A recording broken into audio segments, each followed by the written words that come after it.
السلام عليكم. وعليكم السلام ورحمة الله وبركاته يا شيخ. تفضل. سؤالان من فضلك. تفضل. هل يجوز للإمام أن يسترسل في دعاء الوتر بعدما يقول دعاء الوتر في الركعة الأخيرة؟ دعاء القنوت، العفو، دعاء القنوت.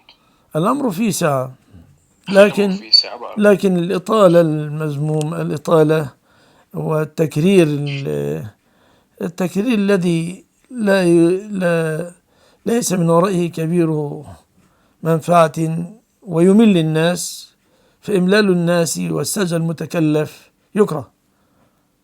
وقد قال ابن عباس لبعض التابعين: وانظر إلى السجع من الدعاء فاجتنبه، فإني عهدت أصحاب النبي صلى الله عليه وسلم يفعلون ذلك الاجتناب.